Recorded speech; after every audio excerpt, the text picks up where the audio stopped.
So hello teacher, कैसे हैं? उम्मीद करते हैं आप बहुत अच्छे होंगे। तो माय डियर, ये वीडियो बहुत खास है आप सभी के लिए।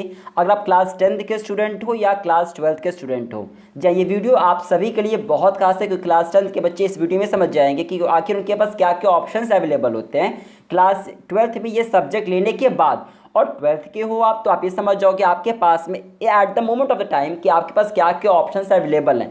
आपने कुछ ये सुना होगा भैया, जैसे मैं कॉमर्स लेता हूँ तो भैया मेरे पास सिर्फ सीए है क्या? बिल्कुल नहीं, बहुत कोर्स चीज़ें हैं आपके पास करने के लिए, ये समझेंगे। आप साइंस के हो तो आपको लगता है मैं ये कर सकता हूँ क्या, बस मेरे पास यही ऑप्शन है क्या? नहीं, बहुत ऑप्शंस अवेलेबल हैं। क्या क्या ऑप्शंस अवेलेबल हैं, क्या कुछ नहीं है, सभी चीज़ की बात करेंगे इस वीडियो में। मैं आगे बढ़ूँ उससे पहले आपसे एक बार रिक्वेस्ट करूँगा कि इस वीडियो को आगे बढ़ने से पहले अगर आप इस वीडियो को अपने पेरेंट्स के साथ देखें तो ये वीडियो बहुत खास होने वाली है आपके लिए भी और आपके पेरेंट्स के लिए, क्योंकि डिसीजन आपको ही नहीं मेड करना, ये डिसीजन के अंदर में आपके पेरेंट्स का भी बहुत बड़ा रोल होने वाला है। आइए आगे बढ़ते हैं। यहाँ पे रात नहीं ख्वाब बदलता है, मंजिल नहीं कारवा बदलता है, जज्बा रखो जीतने का क्योंकि किस्मत बदले ना बदले पर वक्त ज़रूर बदलता है। और ये वक्त तभी बदल पाएगा जब आप एक बहुत अच्छा डिसीजन मेड कर पाओगे। आप 10th के हो, 11th में क्या चूज़ करना है ये डिसीजन बहुत खास है। वो डिसीजन पे बहुत कुछ डिपेंड होने वाला है आपके फ्यूचर। आप 12th के हो तो क्या करना चाहिए क्या नहीं करना है ये बहुत कुछ डिसाइड कर जाएगा आपके बारे में। मैं आगे बढ़ूँ उससे पहले छोटी सी बातें क्लास 10th के स्टूडेंट साथ में करना चाहता हूँ और उनके पेरेंट्स के साथ भी। देखिए, जो भी स्टूडेंट, जो भी कोई बच्चा है और आप ये सोचते हो कि भाई मैं ये लेके ये बेटर कर जाऊंगा, मैं ये सब्जेक्ट लेके मैं ये वो कर जाऊंगा। बहुत सारे बच्चे ये सोचते हैं क्लास 10 के बाद में कि भाई मैं साइंस लेके ये कर सकता हूँ, मैं पीसीएम लेके वो कर सकता हूँ। बहुत अच्छी बात है और आप ऐसा बिल्कुल कर सकते हो। मंजिलें उन्हीं को मिलती है जिनके सपनों में जान होती है, पंख होने से कुछ नहीं होता, आपके हौसलों से आपकी उड़ान होती है। लेकिन आंखें को बंद कर लेने से रात भी नहीं हो जाती है। आप अगर ये 10th के स्टूडेंट और ये सोच रहे हो कि भाई मेरे पास साइंस लेके मैं ये कर सकता हूँ, वो कर सकता हूँ, ये कर सकता हूँ, वो कर सकता हूँ, बिल्कुल कर सकते हो आप। लेकिन आप लेने से पहले ज़रा ये भी तो सोच लो कि आपने आज तक फ्रॉम क्लास 1 से लेके क्लास 10 तक में किया क्या है। कोई बच्चा, मान लेते हैं उदाहरण के तौर पे मिस्टर के हैं जो पूरे क्लास 1 से लेके क्लास 10 तक में मैथ्स में हमेशा चले जाते हैं या बहुत ख़राब नंबर पाते हैं, साइंस में बहुत ख़राब वीक नंबर कम पाते हैं। और आप ये सोचते हो मिस्टर के, ये सोचते हैं कि भाई मैं क्लास 11th में आके साइंस ले लूँगा, मैं मैथ्स ले लूँगा, तो क्या क्लास 11th और क्लास 10 के मैथ क्लास 1-2 के मैथ्स के बराबर है क्या, जहाँ पे एडिशन और सब्सट्रैक्शन है कि आप करके 2 मिनट में निकल जाओगे? बिल्कुल नहीं है। आपको क्या 11th में चूज़ करना है ये बहुत इंपॉर्टेंट डिसीजन है और ये डिसीजन हमेशा अपने पेरेंट्स के गाइडेंस में ही आपको लेना होगा। Not only even the parents के अलावा टीचर्स का भी रोल बहुत खास है। अगर पेरेंट्स ने आपको फ्रॉम द चाइल्डहुड से देखा है तो टीचर वो है जिन्होंने आपको गाइड किया है। टीचर वो है जो जानते हैं कि आप क्या कर सकते हो, क्या आप नहीं कर सकते हो। ये बहुत ट्रू बात है कि आप ये सोचोगे कि भैया मैं ये करके बेटर करूँगा, वो मुझे नहीं जानते हैं, मैं ये कर सकता हूँ, मैं बहुत मेहनत करूँगा, मैं बहुत मेहनत करूँगा। बहुत अच्छी बात है, मेहनत बहुत अच्छा करोगे और मुझे कोई डाउट नहीं आपके मेहनत पे। लेकिन मैंने क्या कहा, इसको बंद कर लेने से रात नहीं हो जाती। बात समझ रहे हैं आप? तो जो भी आप सब्जेक्ट चूज़ करोगे बहुत इंपॉर्टेंट डिसीजन आपको लेना होगा। वो डिसीजन अपने प्रॉपर गाइडेंस के साथ ही आप लेना, क्या क्या ऑप्शंस अवेलेबल हैं। मैं भी इस वीडियो में बात करूंगा कि ये सब्जेक्ट लेके क्या क्या ऑप्शंस अवेलेबल हैं आपके पास में।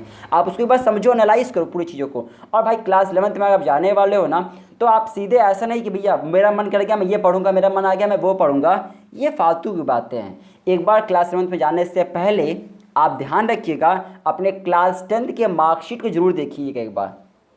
1 से लेकर 10 तक क्या किया उसकी तो मार्कशीट को देखना ही देखना, उसको तो सोचना ही आपको है। लेकिन उससे पहले उसके बाद आपको क्लास 10 का रिजल्ट भी देखना बहुत ज़रूरी है। अगर 10th का रिजल्ट में मान लेते हैं अगर कोई बच्चा है मिस्टेक के ही है, मैथ्स में अगर 60 नंबर पाते हैं, साइंस में 60 पाते हैं और फिर वो पीसीएम लेने के जाते हैं या फिर वो साइंस स्ट्रीम साइड जाते हैं, तो मेरे हिसाब से तो ये डिसीजन बिल्कुल सही नहीं है। बाकी मर्जी तो आप ही की है करना, क्योंकि आप ही को है। देखो, कोई क्या डिसीजन बता रहा है आपको, कोई क्या समझा रहा है कि ये कर लो, वो कर लो, ये कर लो, वो कर लो, सब कुछ बेसाइड द पॉइंट है। लेकिन पेरेंट्स एंड टीचर्स की बातों को बहुत ध्यान से समझना है आपको। रिलेटिव क्या बता रहे हैं, नेबर क्या बता रहे हैं, दोस्त क्या बता रहे हैं, वो क्या बता रहा है, वो क्या बता रही, that is all the beside the point and that is all useless thing for you. करना आपको है, आपको जानने वाले केवल दो ही बहुत इंपॉर्टेंट लोग हैं, number 1 your parents and number 2 your teachers. इनके गाइडेंस पे, इनके बातों को सुनने के बाद ही, समझने के बाद ही डिसीजन आपको मेड करना। आप इतने बड़े हो नहीं कि आपको पता है पूरी तरीके से कि क्या क्या चीज़ें अवेलेबल हैं, ठीक है। और क्योंकि हम और आप जैसे सपोज करते हैं हम और आप क्या हैं, मान लेते हैं हम लोग सेम एज ग्रुप के एक समय के हैं, तो होगा क्या ना, मेरी बातें आपको जल्दी समझ में आएगी और आपके पेरेंट्स कोई बात अगर आपसे कहेंगे ना तो आपको थोड़ा सा लेट समझ में आएगा, लेकिन आपको प्रॉपर डिसीजन मेड करने के बाद ही 11th का डिसीजन मेड करना होगा। मैंने क्या कहा, कहीं ऐसा ना हो कि द रोड नॉट टेकन की कहानी सुना है आपने ना, आप इतना सफ़र में आगे बढ़ जाओ कि पीछे मुड़ के वापस आने का आपके पास समय ही ना हो। क्योंकि आप जो 11th क्लास में डिसीजन मेड करने वाले हो वो नॉट ओनली दिस एकेडमी आपके केवल 1 साल को इफेक्ट करेगा, लाइफ टाइम चेंज कर जाएगा आपकी चीज़ों को। बहुत से बच्चे ये सोचते हैं कि भाई मैं साइंस लेके आगे बढ़ूंगा, क्योंकि साइंस में एक ऑप्शन अवेलेबल होता है कि साइंस के बाद आप साइंस लेते हो 12th तक, तो उसके बाद आपके पास ऑप्शंस खुले होते हैं कॉमर्स के लिए भी। फिर से वही बात है जो नहीं करनी चाहिए आपको। 2 साल बैक हो गए ना आप, एक बार ध्यान समझिएगा, जो बच्चा बहुत वीक है ना, बहुत वीक है या जिनके मार्क्स अच्छे नहीं आते, मैं तुमको स्ट्रेट फॉरवर्ड सजेशन देना चाहता हूँ कि उनके लिए बेस्ट है कॉमर्स। जी हाँ, हालांकि मैं आपको जानता नहीं हूँ, ना मुझे आप जानते हो, ना मेरी बातों को सुन के आपको डिसीजन मेड करना है, ना किसी और किसी और के बातों को सुन के डिसीजन मेड करना है। डिसीजन आपको मेड करना है अपने पेरेंट्स के सजेशन के अंदर में, क्योंकि वो आपको जानते हैं, और आपके टीचर्स के गाइडेंस में, क्योंकि वो आपको पढ़ाए हुए हैं, उन्हें पता है कि तुम क्या कर सकते हो, आप क्या नहीं कर सकते हो। तो ये बातों को ध्यान समझना जरूरी है यहाँ पे।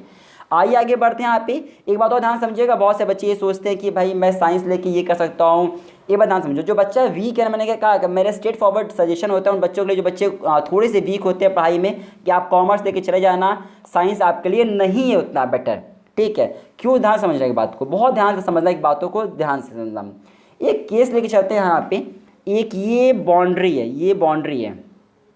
एक बात ध्यान समझोगे बात और अगर साइंस लेके आप चलते हो और सोचते हो भैया मैं साइंस लेके मैं आईआईटी क्लियर कर लूँगा, मैं वो क्लियर कर लूँगा, मैं वो क्लियर कर लूँगा, मुझे जब आप ये बताओ क्लास में कितने बच्चे हैं आपके? सर मेरे क्लास में 50 बच्चे हैं।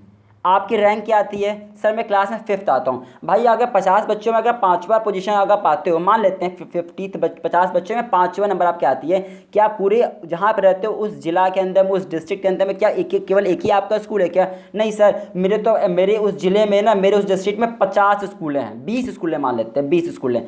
तो ज़रा मल्टीप्लाई कर दो तो यार, 50 बच्चों में अगर आप 50 बच्चों का ध्यान रखिएगा, 50 बच्चों में अगर आप 5वीं रैंक ले आते हो, अच्छा पूरी क्लास में कितने बच्चे हैं? ये तो आपके सेक्शन में 50 बच्चे हैं, 50 बच्चे के आपके सेक्शन में 5वीं रैंक आती है। पूरे क्लास में मान लेते हैं 200 बच्चे हैं, तो 200 में रैंक हो गई आपकी 20वीं। और अगर पूरे स्टेट में, इस तरीके से पूरे स्टेट में क्लास 10th के बच्चे कितने जो आपके साथ पेपर देने बैठे हैं इस बार, इस तरीके से उस स्टेट के अंदर में मान लेते हैं ऐसे 100 स्कूलें होंगे, तो 100 से मल्टीप्लाई कर दो इधर भी, 100 से मल्टीप्लाई कर दो इधर भी, जब देखो आपकी रैंक कहाँ बन रही है एक बार। अच्छा क्या एक ही स्टेट है क्या? नहीं सर, पूरे इंडिया में नॉट इतने 28 स्टेट्स हैं, तो जब 28 से और मल्टीप्लाई कर दो, फिर 28 से अपने पोजीशन भी मल्टीप्लाई करते चले जाओ, आपको दिख जाएगा कि आप किस जगह पे रैंक करते हो, किस जगह पे आप आ रहे हो। उस 50 बच्चों के अंदर में जब 5वीं रैंक आती है, और अगर 5वीं रैंक आती है तो की ये बात है कि आप इस जगह इतने बच्चों में यहाँ पहुँच रहे हो। तो माय डियर, जब आप किसी कंपटीशन में बैठोगे ना, साइंस जैसे स्ट्रीम में, आप मान लेते हैं IIT जैसे स्ट्रीम में, तो जाइए बताओ क्या उतने बच्चों में आपकी सीट्स लिमिटेड होती हैं हमेशा?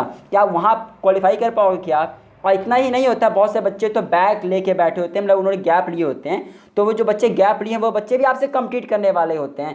तो आंखों को खोलिए, डिसीजन को, बहुत अच्छा डिसीजन लेने का समय यहाँ पे, बहुत अच्छा डिसीजन आपको मेड करना होगा। It is not to demotivate you, it is only to guide you what to do and what not to do. कहीं ऐसा ना हो कि डिसीजन गलत मेड हो जाए बस आपसे, बस इसी के डर एक बात यहाँ पे। आइए आगे बढ़ते हैं, यहाँ पे बात करते हैं आपसे कुछ यहाँ पे और ख़ास बातों को लेके।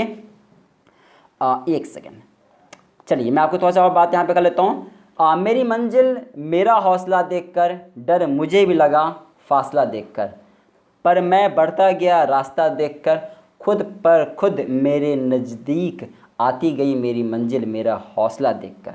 जी हाँ, अब जो भी डिसीजन आपको मेड करना है, बहुत प्रॉपर आराम से सब कुछ करते चलना है। बाकी देखो साइंस लोगे तो भी आप कर सकते हो, क्योंकि nothing more than your will power. अगर आपका विल पावर है तो आप सब कुछ कर सकते हो, बट तभी जब आप उस तरीके से मेहनत करते हो, सोच लेने से सारा काम नहीं हो जाता, आपको फिर उस हिसाब से मेहनत भी करनी होगी, ठीक है। बाकी कितनी मेहनत आप करते हो कितनी मेहनत आप कर सकते हो ये तो आप बेटर आपके पेरेंट्स जानते हो, तो उनसे ज़रूर पूछ लेना अपने बात को। ये मैं आपको थोड़ा सा दिखा देता हूँ माय डियर फ्रेंड। बहुत से बच्चे सोचते हैं कि ट्वेल्थ में कॉमर्स के बाद क्या क्या ऑप्शंस अवेलेबल होते हैं, क्या क्या ऑप्शंस अवेलेबल नहीं होते हैं।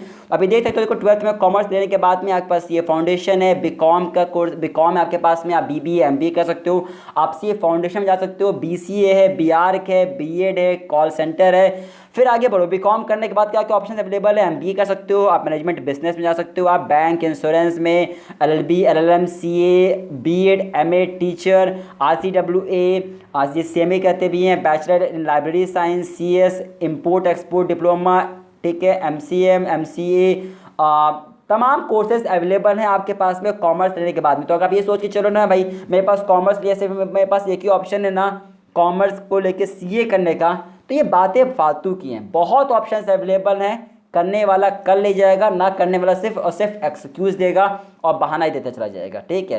तो ये सब ऑप्शंस अवेलेबल हैं ट्वेल्थ के बाद, कॉमर्स लेने के बाद में बहुत ऑप्शंस अवेलेबल हैं। आप करने के तो आगे बढ़ो, पहले आगे बढ़ते हैं। यहाँ पे देखो ये सब आपके ऑप्शंस अवेलेबल है कॉमर्स लेने के बाद में, investment banker, chartered accountant, at only as I told you early also, ये सब आपके पास ऑप्शंस अवेलेबल हैं।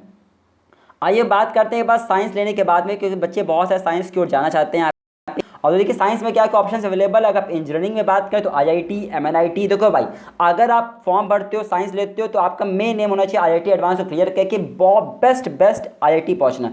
कितने आईआईटी हैं इस समय ऑल ओवर इंडिया में, मुझे जरा ये बताओ आप यहाँ फटाफट, मैं आपको एक बार दिखा देता हूँ सोर्स के हिसाब से क्या है। और तो करंटली इसमें 23 आईआईटीज अवेलेबल हैं, ठीक है। और आपको इतनी अच्छी तैयारी करने की 23 आईआईटीज में आप पोजीशन को ले आ पाओ, अदरवाइज ना कोई फ़ायदा नहीं है। आप फिर प्राइवेट इंस्टीट्यूट से आप करोगे फिर भाई आपको 10 से 12,000 20,000 पर मंथ का आपको मिलेगा पैकेज।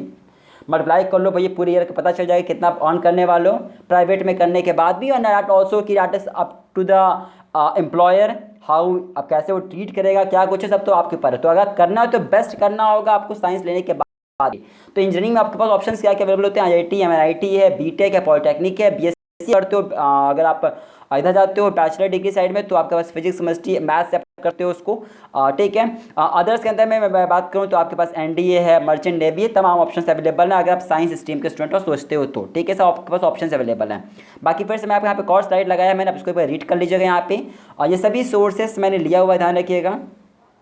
आइए आगे बढ़ते हैं यहाँ पे। अब अगर यहाँ बात होती है अगर सर मैं यहाँ पे आर्ट्स लेता हूँ तो क्या मेरे पास ऑप्शन अवेलेबल है, तो देख लो यार। अगर आर्ट्स लेने के पास क्या क्या ऑप्शन अवेलेबल है आपके पास में, बैचलर ऑफ आर्ट्स है, बैचलर ऑफ फाइन आर्ट्स है, बैचलर ऑफ बिजनेस एडमिनिस्ट्रेशन है, इंटीग्रेटेड लॉ कोर्स है, BA, LLB, bachelor of journalism and the mass communication है, bachelor in the fashion designing है, बैचलर इन होटल मैनेजमेंट है, event management है, BA sociology, political science, economics, English, बहुत options available है। जो भी आप लो हर जगह आपके पास ऑप्शंस अवेलेबल हैं। चाहिए तो चाहिए सिर्फ इतना सा कि आपको प्रॉपर स्टडी होना चाहिए। काम ऐसा करो कि एक पहचान बन जाए, हर कदम ऐसा चलो कि निशान बन जाए। यहाँ ज़िंदगी तो हर कोई काट लेता है, ज़िंदगी जियो इस कदर के मिसाल बन जाए। चलिए फिर इतनी सी रखते हैं इस वीडियो को। उम्मीद करेंगे वीडियो आपको समझ में आई होगी। एक कोशिश था कि आप सभी को एक बताई जा सके कि क्या प्रॉपर डिसीजन मेक करना चाहिए आपको, क्या ऑप्शंस अवेलेबल हैं आप सभी के पास में। वो समय गया है जब आप ये सोच रहे थे कि भैया मैं सिर्फ ये सब ये कर सकता हूँ क्या, मैं वो कर सकता हूँ क्या, बिल्कुल ऐसा नहीं है। बहुत सारे ऑप्शंस अवेलेबल हैं आप सभी के पास में। बाकी अगर आपको कोई भी बात करना है हमसे, अगर आप कोई भी सजेशन लेना चाहते हो तो मुझे फॉलो कर सकते हैं इंस्टाग्राम पे जाके आदित्य कॉमर्स सर्च करिएगा, वहाँ पे मिलेंगे। वहाँ पे 1 to 1 आपसे बातें भी करेंगे, मिलते हैं। और आपको जितना भी गाइडेंस हो सकेगा 1 to 1 देके आपको उतनी गाइडेंस किया जाएगा जैसे आप अच्छा डिसीजन आप मेक कर पाओ। तो thank you for watching this video, thank you very much.